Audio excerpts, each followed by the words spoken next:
कि 13 दिसंबर को संसद की सुरक्षा के लिए शहीद हुए उनके प्रति मैं श्रद्धांजलि व्यक्त करना चाहती हूँ। महोदय, हजारों साल पुरानी हमारी देश की धर्म की एक पुरानी परंपरा रही है। ये परंपरा संवाद, चर्चा की रही है।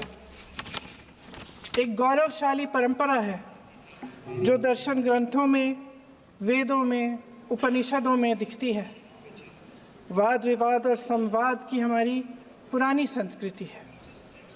अलग अलग धर्मों में भी, इस्लाम में, सूफियों में, बौद्ध धर्म में, जैन धर्म में, सिख धर्म में भी ये वाद संवाद, ये चर्चा बहस, इसकी संस्कृति रही है। इसी परंपरा से उभरा हमारा स्वतंत्रता संग्राम। हमारा स्वतंत्रता संग्राम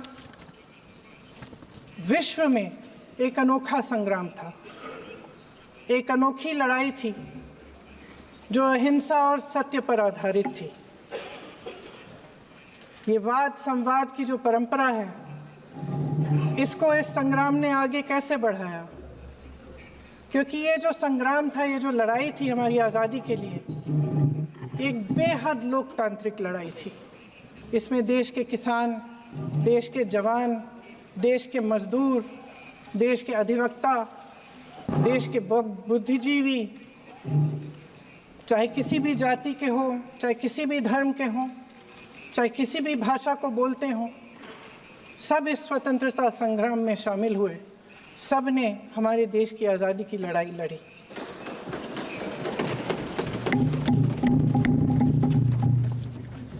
और उसी आज़ादी की लड़ाई से एक आवाज़ उभरी जो हमारी देश की आवाज़ थी। वो आवाज़ ही आज हमारा संविधान है। साहस की आवाज़ थी, हमारी आज़ादी की आवाज़ थी, और उसी की गूंज ने हमारे संविधान को लिखा और बनाया। ये सिर्फ एक दस्तावेज नहीं है। बाबा साहेब अम्बेडकर, मौलाना आज़ाद जी, राजगोपालाचारी जी और जवाहरलाल नेहरू जी और उस समय के तमाम नेता, जैसे आपने कहा, इस संविधान को बनाने की जो कार्य में सालों के लिए जुटे रहे। हमारा संविधान इंसाफ, उम्मीद, अभिव्यक्ति और आकांक्षा की वो ज्योत है जो हर हिंदुस्तानी के दिल में जलती है।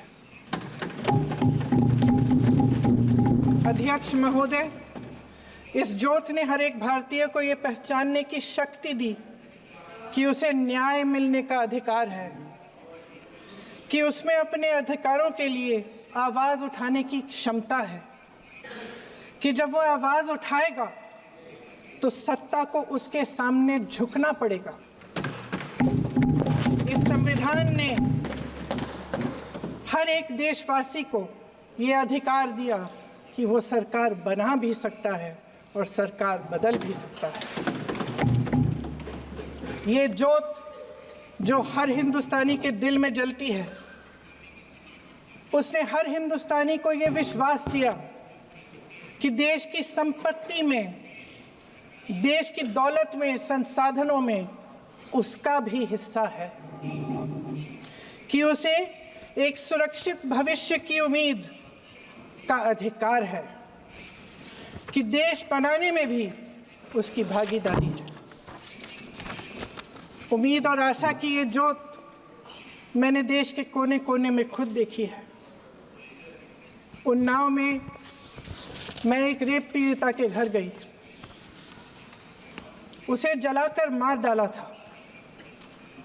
वो शायद 20-21 साल की होगी। हम सब के बच्चे हैं। हम सोच सकते हैं कि अगर हमारी बेटी के साथ बार बार बलात्कार हुआ और फिर जब वो अपनी लड़ाई लड़ने के लिए गई तो उसको जलाकर मार डाला गया होता तो हम पर क्या बीतती। मैं उस बच्ची के पिता से मिली, उसके खेत जलाए गए थे, उसके भाइयों को पीटा गया था, उसके पिता को बाहर से घर के बाहर घसीट कर मारा गया था। उस पिता ने मुझे बताया कि बेटी, मुझे न्याय चाहिए। मेरी बेटी अपने एफआईआर को दर्ज करने के लिए जब ज़िले में गई तो उसको मना किया गया, अगले ज़िले में जाना पड़ा उसे। वो रोज़ सुबह 6 बजे उठकर तैयार होकर अकेली अपने मुकदमे को लड़ने के लिए अगले ज़िले में ट्रेन से जाती थी। उसके पिता ने मुझे कहा कि मैंने उससे कहा, बेटी अकेले मत जाओ, छोड़ दो ये लड़ाई। लेकिन उसकी बेटी ने उसको जवाब दिया कि नहीं पिताजी, मैं अकेली जाऊंगी, मैं लड़ूंगी, ये मेरी लड़ाई है, मैं इसको लड़ूंगी। ये लड़ने की क्षमता, ये हिम्मत उस लड़की को और करोड़ों भारत की नारियों को हमारे संविधान ने दी। आगरा में मैं अरुण वाल्मीकि के घर गई। अरुण वाल्मीकि पुलिस स्टेशन में काम करता था, सफाई का काम करता था। आप सोच सकते हैं हमारी तरह उसका भी परिवार था। नई नई शादी हुई थी, 2-3 महीनों का बच्चा था। पुलिस स्टेशन में चोरी हो गई। चोरी का इल्ज़ाम उस पर लगाया गया। उसके पूरे परिवार को उठाकर पुलिस स्टेशन में ले गए। आप हंस रहे हैं, लेकिन ये गंभीर बात है। और क्या गंभीर बात। शर्म करो, शर्म। अरुण वाल्मीकि को पीट पीट के मार डाला, उसकी बीवी को पीटा, उसके पिता के नाखून निकाले, उसके पूरे परिवार को पीटा गया। जब मैं उस जवान महिला से मिलने गई जो अभी अभी विधवा हुई थी, तो उसने मुझे कहा कि दीदी, हमें सिर्फ एक चीज़ चाहिए, हमें न्याय चाहिए और हम इस न्याय के लिए लड़ते रहेंगे, चाहे कुछ भी हो जाए। ये हिम्मत उस महिला को हमारे संविधान ने दी।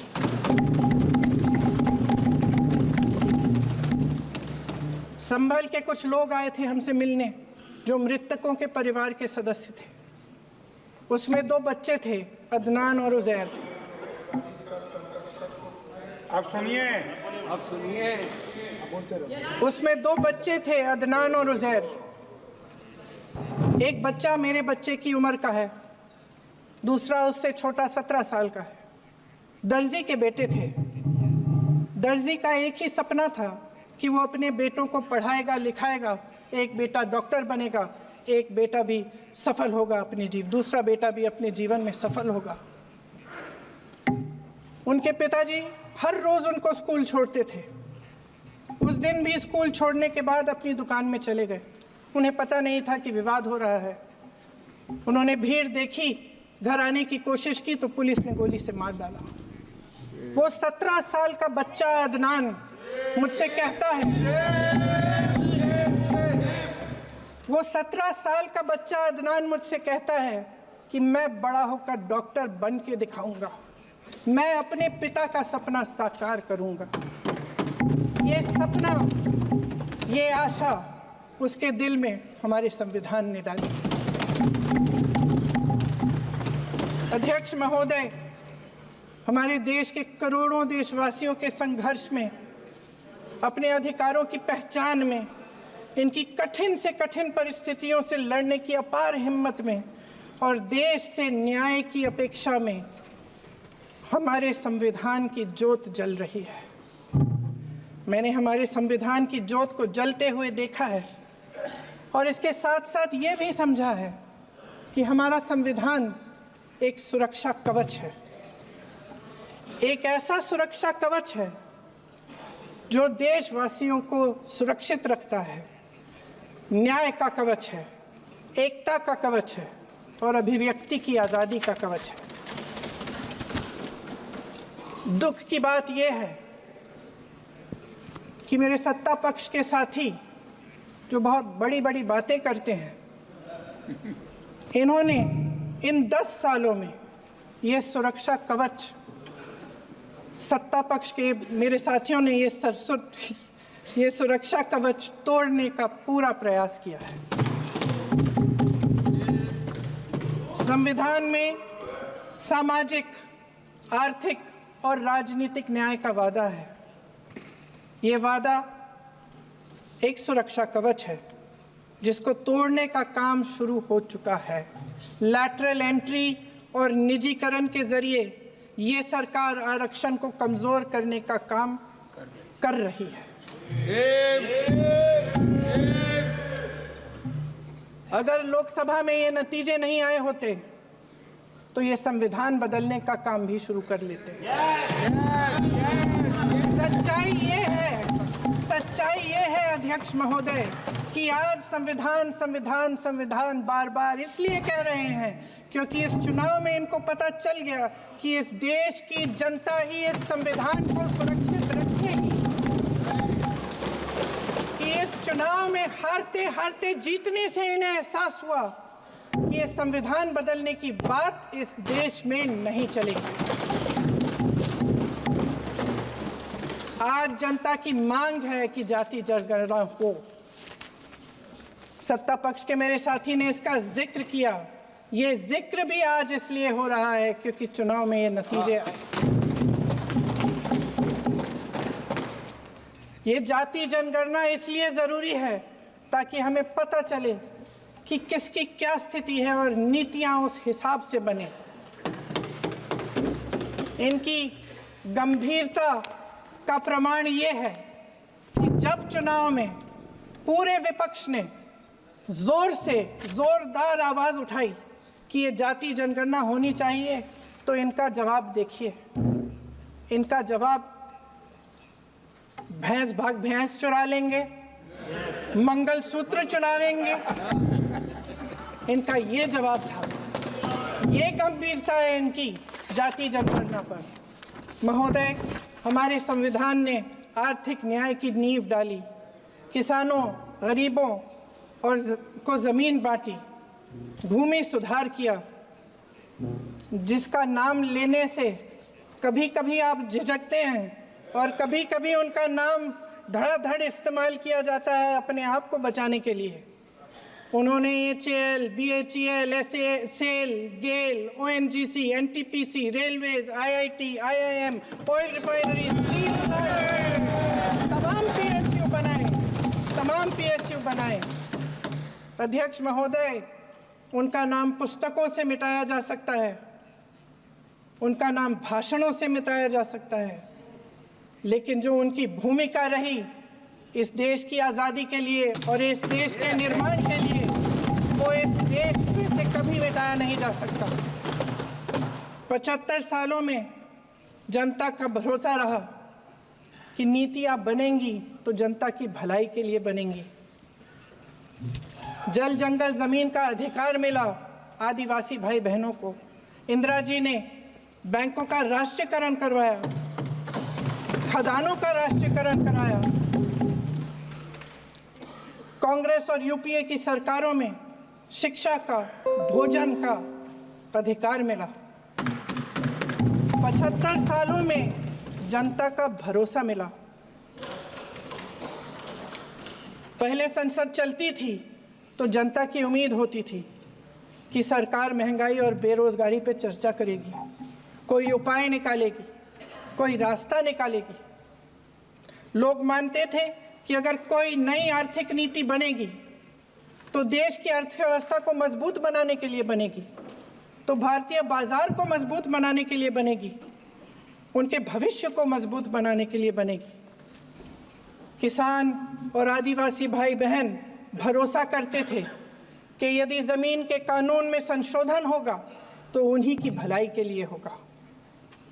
आप नारी शक्ति की बात करते हैं। आज चुनाव की वजह से शायद इतनी बातचीत हो रही है नारी शक्ति के बारे में, क्योंकि हमारे संविधान ने महिलाओं को ये अधिकार दिया, उनकी शक्ति को परिवर्तित किया वोट में। और आज आपको पहचानना पड़ रहा है कि महिलाओं के बिना, कि नारी शक्ति के बिना ये सरकारें नहीं बन सकती हैं। इसीलिए आज आप नारी शक्ति की बातें दोहरा रहे हैं। जो आप नारी शक्ति का अधिनियम लाए हैं उसको लागू क्यों नहीं करते? वो 10 साल बाद लागू क्यों होगा? क्या आज की नारी 10 साल इंतजार करेगी उसके लागू करने के लिए? क्या बात है, क्या बात है।